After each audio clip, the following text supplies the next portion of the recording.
Yes, this one word, yes, will bring you more success and greater wealth than anything else you do or say in life.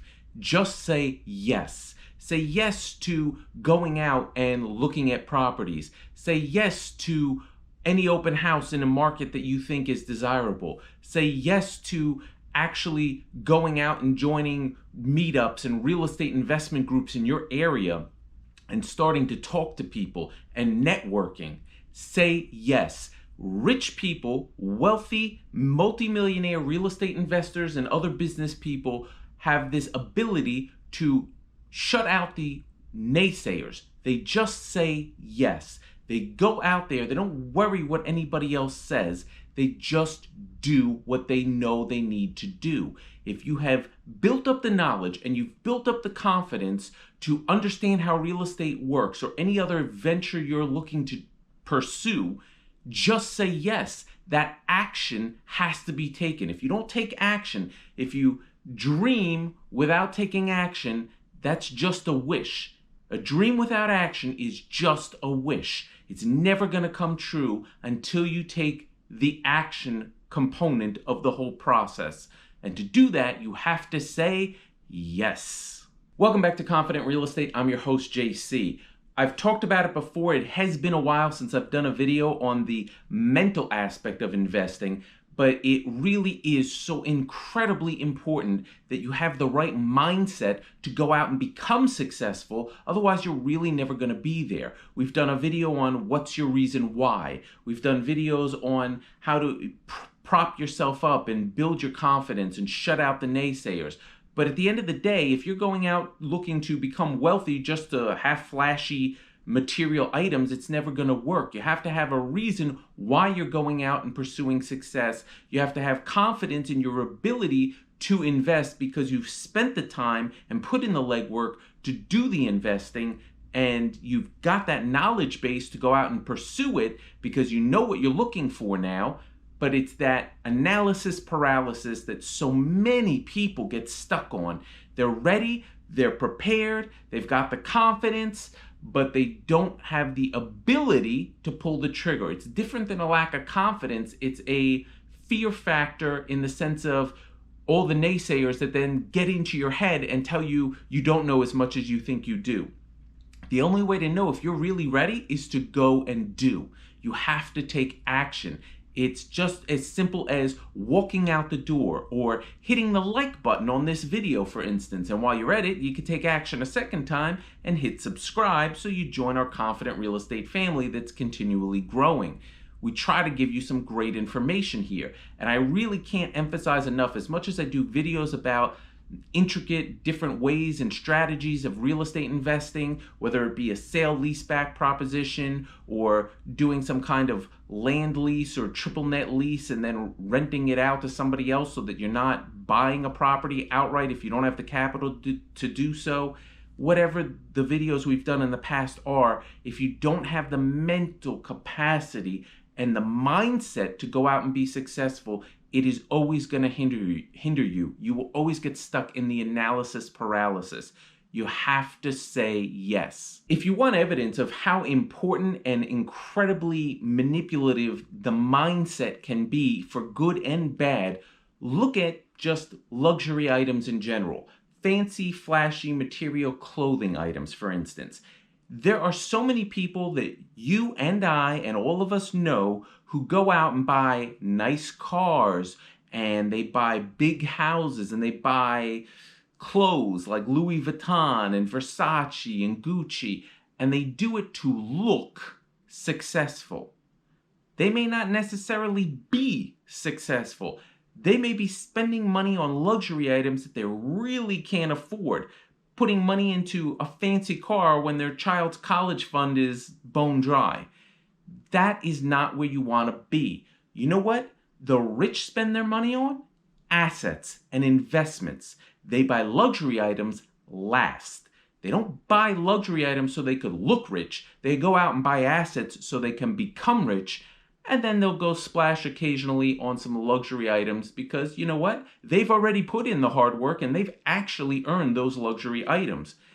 I mean, truly, some of the wealthiest people I know, you would never know it. They drive Chevys, they wear sneakers that they've had for 6, 7 years. They don't go to fancy stores. It's a rare occasion for them. They don't need to look rich. They already know they're rich. They don't need the rest of the world to know it as well. You know why? Because they have confidence and they're not concerned with the naysayers. That's the power of the mindset, the manipulation of the mindset, in that so many people go out and want to look a certain part, but they're not willing to put in the work or the effort to go actually be that part, to go actually be the person who builds a portfolio and works the long hours and spends the time to put in the effort to educate themselves on how investments work, how real estate works, and then go and actually do it. No, they'd rather go dress up in the costume of somebody who looks like they already did it. That's the mindset difference. And wealthy people understand that. They just say yes. I'll give you a perfect example. But before I do, I just want to say, don't take any insult to anything I'm saying here. We all, at some point or another, have wanted to own something flashy and look fancy and feel good about ourselves. And there's nothing wrong with that. But you have to understand the mindset of why so many people would rather look the part than be the part, because those are the people that are going to tell you you cannot do it. Those are the naysayers. They're going to be the people that when you're excited about a deal and you say, I'm ready to go forward, I'm done with the analysis paralysis, I think I can do this, they're going to be the ones that talk you out of it. And you know why? Because they don't want to see you become the part that they're playing dress up like. They don't want to see you go out and become rich and wealthy and successful, because then it's going to become obvious to you what they already know in their heart of hearts, that they didn't actually put in the work. They're just trying to pretend they did, and they're going out and buying the luxury items that make it look like they put in the work that you're soon going to find out, if you haven't figured it out already, they never did. Here's a perfect example I can give you. I was recently out at open houses in a very up-and-coming hot market around where I live, where I was looking to buy a investment property. And I was talking to another investor. Because of the pandemic and COVID, everybody has to wait outside before you go in and look at the open houses. And I wasn't necessarily interested in the house we were about to look at. I was just looking at what was out on the market and what the price ranges were, and trying to get a feel for how everybody was reacting to those properties, because that would give me a better understanding of what I already thought I knew in my research. I did my number crunching. I looked at the area. I knew it had all the components of a growing area with room for capital appreciation in the future. But I wanted to go out and see what everybody else was actually doing. I said, yes, let me go out in this cold weather in the middle of the winter to these open houses and stand in the line waiting to get in, because that gives me an opportunity to see how people are talking and reacting, etc. So I'm out there, and the realtor that I use in this particular area, she said to a fellow realtor, oh, this is my client, he's an investor. And she said, oh, this is my client, he's an investor. And I could tell, not to sound judgmental, but just the way he looked me up and down, I looked him up and down, I could tell he was a new investor, and there's nothing wrong with that. And I said, oh, what other properties have you looked at? And he named a couple of the other open houses he had been at. And there was one that I thought was a really good deal, and I was shocked. It had just come on the market. I was shocked at how underpriced it was. There had to be a story there. So I said to the guy, oh, did you like that property? And he could tell that I liked it, and I brought it up and was talking about it. He did everything in his power to tell me why it was not a good property. And I thought maybe that's because he wants to go bid on it himself. But it wasn't. It was just his lack of confidence. He knew it was a good property, but he didn't have the courage to go and buy it because it was priced a little higher than the property we were standing in line to look at. It was about a $50,000 difference. But I knew that even $50,000 higher, that other property was still below market because it was bigger and better and had more units. So there's a perfect example. I ended up making an offer on that other property, and I came in with a much larger down payment and a clear track record and history of being able to close on properties pretty quickly and knowing what I'm doing. So my offer wasn't the highest offer, but it was the offer that was accepted, right? that same property. Now I'm in contract to buy that property that the other investor was trying to tell me wasn't a good deal, but I knew it was. Now I have colleagues and family and friends. Some of them like to get involved in deals, and it was my good friend and I who were going to invest in this property, but somebody else came along who had shown interest in investing in certain deals. And this person definitely wasn't ready to get invested in this deal, and to my shock, also tried to tell me why it wasn't a good deal. They have never invested in real estate in their life. They have no real estate background. I'm a real estate attorney and investor. I've been doing this for over a decade. I have done hundreds of deals. And this guy, who is a friend of mine, was trying to tell me why I didn't know what I was doing and why it was a bad deal on paper. And I was running conservative numbers and it still cash flowed. He was trying to tell me my numbers were wrong. In the end, the numbers I ran that were conservative turned out to be very conservative, and we are going to cash flow significantly higher than originally projected. But my friend still tells me it's a bad deal. I should never have done it.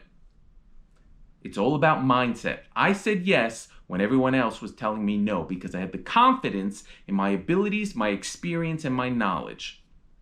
And that is all you need to listen to. If your gut tells you yes, and your research and your due diligence that you know you've done fully tells you yes, you don't need to hear what anybody else has to say.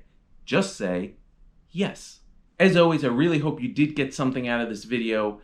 And again, say yes to hitting the like button if you haven't already, and say yes to hitting subscribe if you're not yet part of our growing Confident Real Estate family, because we would love to have you. I don't want you to miss out on something that may prove beneficial. It is completely free and I enjoy doing this, so if you could support the channel, I greatly appreciate it. I hope you really understand what I was trying to get across here. It's about the mental approach to everything you do in life, but most importantly, investing.